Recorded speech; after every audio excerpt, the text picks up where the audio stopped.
talked about biology of B lymphocyte. We talked about major histocompatibility sequence. Next is biology of T lymphocytes. So in this part, you'll see a lot of familiarities because of the B cell T cell resemblance. We'll talk about what actually is difference between a B cell receptor and a T cell receptor. And what is a T cell receptor complex, what are co-receptors, and so on and so forth. So pretty much I would say a duplication of what we have done so far. Well, let's begin with the T cell receptor. So T cell receptor happens to be the most important structure expressed on a T cell. Now remember, having said that the T cell receptor is a part of immunoglobulin superfamily, again will give you an idea that this receptor has an ability to react with 10 to the 18 trillions of antigen, and then all this is coming from the sequence of gene that is there in VDJ sequence that we have. And since it's a part of immunoglobulin gene family, so it has to have a valency in a conformation in terms of protein structure. We want to find out what are the antigen that this T cell can recognize. And another concept, we'll talk about that, how this receptor, secretion of the receptor, and then again, when an antigen binds to a receptor, is there any change that you should expect in this T cell? So in BCR, we had B cell receptor and a co-receptor. In T cell, we have a T cell receptor complex. So when I say T cell receptor complex, basically what I mean is you have a T cell receptor, alpha, beta, and then we have additional things attached to it, some additional, and number one is zeta chain, and number two is CD3 molecule. So TCR plus CD3 plus zeta chain is what is called TCR complex. So that will be like a gateway, master key to initiate immune response. And I can just tell you, once we start with immune response, that immune response, in immune response, CD4 T cell happens to be a major player. Now, technically, conformationally, CD3 and zeta chain do not bind antigen. So they are there sitting next to TCR, but they act as a signal transduction molecules. So they will pass this information downstream. Another term I want to introduce is upstream and downstream. When I say upstream, I'm basically talking about something near the membrane, and downstream into the cytoplasm towards the nucleus. So we have upstream signaling events, and then we have a downstream signaling events. And you also remember when we talked about another receptor, we talked about ITAM. So ITAM basically is immunoreceptor tyrosine-based activation motif, and it's a tyrosine kinase sequence. So all those kind of proteins which are there, and I have a couple of videos as well to show you. We'll actually see that what happens when the T cell engages with a antigen and how the sequence of event follows. Now, again, this is a TCR complex. This is a cell membrane, and you can see over here there's a TCR. It's like a super IG family. They are alpha and beta antigen binding chains. So they're alpha and beta antigen binding chains, and then have associated signal transduction complex, which is over here, which is called CD3. And then CD3 basically has those ITAMs, these square kind of things attached over here. and then there is a zeta chain that basically has these rectangular boxes. And then again on a TCR, you will see carbohydrate moieties over here attached, and these basically have a function. So TCR receptor happens to be very important in quite a few drugs, and you would not understand an immune response if you don't understand what are the players. So TCR plus CD3 receptor plus zeta chain. So these are the three structures that you need to know when we talk of TCR complex. And these basically, but the other important thing, keep in mind, these alpha and beta chains are the only area where it binds an antigen, and then disulfide bonds are there, double S bonds are here. Now, basic principle, pretty much the same.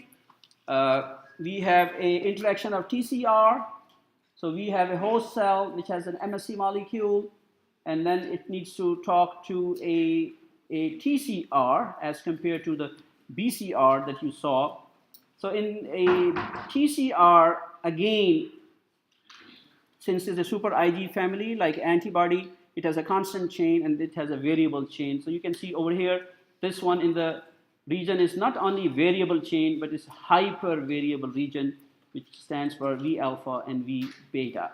So this is a typical or prototypical MSC molecule that attaches, picks up a peptide and attaches to it and then expresses to a T cell. So this interaction has to take place before we switch on the immune response. So these are switch ons on an immune response. Now, it doesn't mean that TCR just has a TCR receptor. Like any other molecules that you saw a list of them on a B cell, T cell also has a co-receptor molecule. So they are co-receptor molecules. The other term you must have noticed when I say when the B cells or the cells are in bone marrow and they are just being produced, they are naive, they haven't seen an antigen, and they need to go out in periphery to see and look for antigen. Once they see an antigen, then they become activated, they become mature. So when I say mature, this means they have seen an antigen. And when I say activated, this means that something has stimulated them. So you should expect changes in TCR. So normally a naive T cell should not express a co-receptor, but once it matures, it starts expressing co-receptor. And then again, co-receptors, the biggest co-receptor a T cell will have is CD4 or CD8. And normally in our body, we have 2 CD4s for every 1 CD8. So 2:1 ratio that we have. And it's important for you to know because in AIDS, it gets reversed because you lose CD4 T cell. So there are twice as much number of CD4 as compared to CD8. Then again, there are some extracellular portion. I'll talk about that. And then again, we already know MSC class 2 and MSC class 1, pretty much the same information. The other important thing that you have to keep in mind is that these cells are circulating. They're not only attached to each other, like if I was to give you a list of what receptors you should expect on B and T cell, I'll talk about the T cell receptors and that engage with an antigen. I'll talk about some co-receptors. I'll talk about some adhesion molecules. So there are some adhesion molecules. When a T cell or any cell wants to adhere to something, they really have to have those adhesion molecules. So they are also important because they need to kind of stick to that cell for a good amount of time to benefit or to cause an immune response. Now, in this case, what you can see, let's look at A. Again, there's a T cell over here, which is, of course, a CD4 T cell because it has a TCR complex composed of 3 things. Looks simple over here. Then it has a co-receptor CD4. This is called CD4 T cell because it has a co-receptor. And then a antigen-presenting cell has to have class 2. We discussed earlier as well. and present a peptide to that. So this is how they come together and have a tight bonding where a TCR connects with MSC class 2 in the presence of CD4. On the other hand, if it's MSC class 1, so probably we are talking about CD8. CD8 also has a TCR receptor, but the co-receptor is different. And you can see in this figure, it may seem to you like a cartoon, but the fact is that they are a structural differences between CD4 and CD8. And this CD8 has a site. When I told you about MSC, a molecule, I told you there is an attachment site on MSC molecule for CD8. There's an attachment site on MSC class 2 for CD4. So they are pretty much snugly fit. They has to kind of flow into each other. Okay, so same information in a different format. We have two different peptides presented either in class 1 and class 2. Repeat information, class 1 seen by CD8 in context of course, class 1. And then class 2 all seen by CD4. And we talked about the size of the peptide they need to see. So these were like co-receptors. Then again, as I said, they may be co-stimulatory molecules. So remember, I just told you that once they come together and they pass this information, there has to be a mechanism to either speed up or speed down this activity. So there has to be, that usually is done by co-stimulatory molecules. So these are co-stimulatory molecules. The word suggests that they also stimulate, but sometimes they can have negative effects. So this means they'll put a brake on that. The famous one that you will see drugs in the market right now, the drugs in the market which are there are for CD8, CTLA4, CD40L, and ICOS. They are. And these are co-stimulatory molecules. Then as we go along, I'm going to take them in detail because some of the drugs just came. They just patented this year, last month, last week, things of that nature. So it's pretty hot topic for you to really understand how it works and what's immunopathogenesis for them. I just told you there are some adhesion molecules. And yesterday I talked about the homing molecule. So homing molecule is something that a signal induces that we need to have a T cell. There's a problem somewhere, say we need to have T cell. But T cells are developed in, the signal comes from periphery, but they are developed in lymph node or spleen, right? So when that signal goes, they attach a tag over there, homing tag, making sure the T cell will come back to its home, original home. And then of course, this is not that simple. It has to have a molecule. So that molecule is there, and there are a bunch of adhesion molecules out there. For example, I'll just roughly give you an example, not for a T cell. You must have heard by anti-cholesterol drug simvastatin. So one of the actions for simvastatin is that it basically stops adhesions of nucleus to the vessels, because many a time you get clogging because the neutrophils are there, cells of innate immune system, and they will come and attach over here and narrow the lumen of the vessels and cause problem. We do not want neutrophil adhesion. So we have to have an action that will block or blunt those receptors that are for adhesion. Or we want to sharpen. For example, if I want a particular cell to go and kill a cancer, I would want the cell to carry the adhesion molecules that they can stick to a cancer and kill it. But in the interest of cancer, cancers will make sure that all those cells which are directed towards them are naive, are not carrying all those machinery that are there to cause me damage. Okay? So this is an important thing, and don't worry about the detail, but I'm just giving you the specific names for that. And as we move along, chemokine receptor, for example, and then LFAs. These are very specific molecules and very specific blocking agents that either we can block them so that that action doesn't take place. Okay? So, so far I've talked about CD4 cells and CD8 cells, and if you remember, I talked that the receptor they have has protein which are alpha and beta proteins. Right? Now, there's another type of cells we call gamma delta.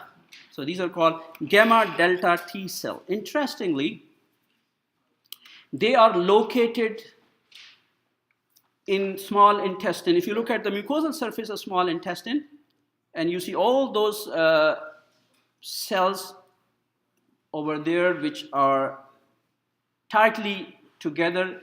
So these cells are interspersed between them. And we call them that's the word coming from intraepithelial cell. Interestingly, they lack CD4 and CD8 co-receptor molecules. And they are predominant in mucosa. That's part of my research as well. Because I remember when we were first year medical student, we knew that there was something over there. We didn't know the details. But now we find out they are T cells. The difference is they don't have CD4 cell and CD8 cell, but they are there. So the question is, what are they doing? So that's a question of research. So that is something that we can add on to this existing knowledge that we have. Okay? And then there are many other things. Now, if you remember the markers expressed on the B cell, now I'll tell you the marker expressed on the T cell. And just in your mind, keep in mind that if they were to come together and interlock with each other, B and T cell, what will be adjoining molecules? If one has a CD40 molecule, the other should express CD40 ligand. That's what they will bring them together. So there has to be complementary and an opposite molecule that will bring them together to initiate that. So let's talk about it. And the T cell basically is one of the hot topics because most of the drugs that are out in the pipeline in the market, and then again, if I remember your individual project as well, there was one special item that I want you to come up with a new drug. So if you talk about penicillin or tetracycline, they are not new drugs. So most of the new drugs will be in terms of immunology, even for treating infections. So you really have to go and research that. That may not be there in your textbook as well. So let's see the important molecules. Now, I just said that naive cells, activated cells, right? So this was a term that I use. So, or I can also say naive cell or unactivated cell. I talked about immature cell. So keep in mind these terms that we use and the good reason for that. Now remember, as a rule, you don't want to carry everything on you. So T cell doesn't circulate on petrol with carrying everything that possibly is required to run around. But many things are hidden inside the T cell and they need to be expressed outside, right? It's just like, you're sitting in front of me, so your happiness and your anger are hidden with you. So it has to be provoked. So you look at the body language and you start laughing. So it's there inside. So you never know when the T cell is happy, a T cell is angry. But once you provoke it, it's going to show itself. Then you'll show the real person. So that's going to be activation, okay? Now, T cell receptor, again, is there. We already talked about that, alpha, beta. And then it has to be attached with associated marker, singular transduction molecule, CD3 and zeta, we already discussed. CD4 or CD8 is a co-receptor. So it's a receptor and goes over here, docks on top of that, holds it tight. So that's the CD4 receptor. And that's where most of our interest is. And that is, I wish I could have taught you pharmacology, but there are quite a few drugs out there that are targeting it. I'll just give you a rough example. If there is an exuberant or hyper immune response like rheumatoid arthritis, too much inflammation, so T cells are causing too much damage, too much problem over here. So you want to blunt them. You want to stop them. Stop coming from to that particular site where they're causing damage, blocking the adhesion site, stopping their co-stimulatory molecules, so on and so forth. So there is an on-off switch on T cell. Sometimes we want them to act. Sometimes we don't want them to act, right? But they are the players. So the whole idea for the modern medicine or pharmacy is that there's no use to give drugs to a person. That's like a major philosophical issue. Because it's a homeostatic mechanism. Everything is complete in itself. So body has everything there to fight off cancer, infection, whatnot. So we have to wait and learn how is it the body fights with that particular insult instead of you giving it help, because you don't know what help you need to give. So you have to understand the immune response and find out exactly those players that need a boost, that need your help before you actually go and help them. Otherwise, the medicine that you are giving are symptomatic medicine. They're not going to go do anything, right? So that's the whole idea, and that is like, for example, one of the commonest drug that's been used for asthma as well is anti-leukotrienes. So these leukotrienes are chemokines, they're cytokines released by T cells, right? So you never know what actually, because there's a fight going on between the system and the problem, and you need to go and help them, but you want to precisely find what is it that they need. So this area over here is an important, and as it suggests over here, hashed bar indicate expression induced by activated cell. So this means that cell may not have it to begin with, but once they get activated, they will start expressing that. Okay, now I'll give you an example. For example, CD28. So this is a molecule that interacts with a B7 molecule, which is expressed on antigen-presenting cell, right? Once it gets engaged, it comes in contact with each other, the cell gets activated, right? We want cell to get activated, but we want to control and limit. Orchestrated response, a balanced response, a good response. We want to have a normal immune response, not an exaggerated hyper or hypo. So that is a challenge. So it stimulates that. So CD8 stimulates it. But then it realizes that how do we, it's just like a car with an accelerator only. You cannot drive a car with the accelerator only. You have to have a brake, right? So what you do is that you need to then make sure that you put a brake. So CTLA4 would be a brake. So they will kind of act oppositely, like positive feedback, negative feedback. So that is their important. Then we have CD40 that interacts. You can see this is a ligand over here, and the actual CD40 is an APC and B cell, and this is important for expression of those cytokines. Remember, I just told you the treatment of choice for asthma is cytokines. So these T cells, when they get activated, they produce some soluble mediators that help you, like gamma interferon that we give as a vaccine. So these cytokines can only be initiated when these two signal gets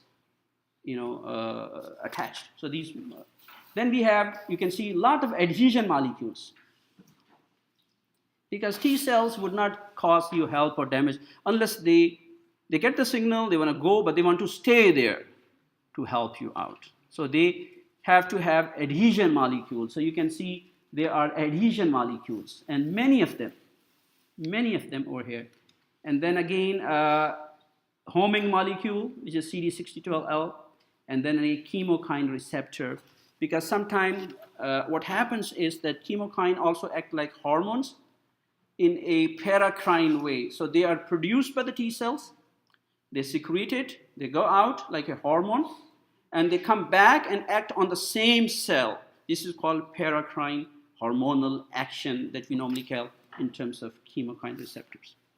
Okay, so it may look a little bit complicated to you, but as we move along, then you will see me repeating quite a few words, and they're out in there, and some of them are being there as marketed drugs as well. It will say exactly this drug is an anti-CTLA4, for example, that this is a drug that stimulates, because the thing is this, if we find out that your cells are producing less cytokines, we will kick in and can't stimulate that. So we'll have drug that will upregulate these receptors.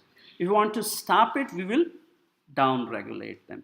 And some of the drugs and some of the things will actually increase expression of these on top of that.